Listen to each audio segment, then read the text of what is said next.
မင်းတို့မယောဆိုတာဂျုံပဲပြောတာပေါ့ဆန်းစားတယ်ဂျုံစားတယ်အဲ့ဒါလို့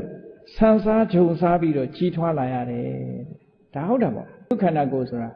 ဒါတွေစားပြီးတော့ကြီးထွားလာတာအဲ့လိုကြီးထွားလာတဲ့ခန္ဓာကိုယ်ကြီးကမြဲသလားလို့ဆိုမမြဲဘူးပြောင်းလဲနေတယ်အမြဲတမ်းဖြစ်ပြီးတော့ပြက်နေတယ်အနိစ္စတဲ့အနတ်မကောင်းသည့်အတွက်ကြောင့်ဥစ္စာရဏ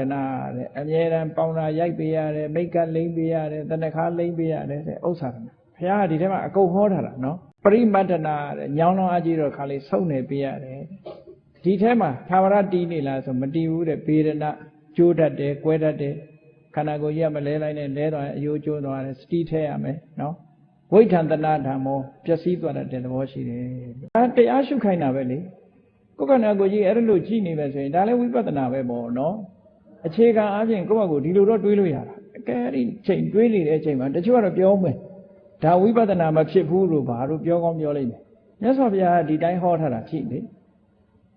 ကိုယ့်ကိုယ်စဉ်းကျင်သုံးသပ်ကြည့်ပေါ့ဩငါခန္ဓာကိုယ်ကြီးဟာဒါတွေနဲ့ကြီးလာပြီ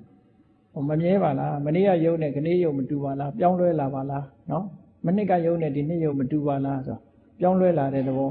နော်ဥစ္စာရဏအမြဲတမ်းလိမ့်ကြံပေးနေရတယ်မလိမ့်မဲနေလို့ရှိရင်အနတ်ဆိုးလာမယ်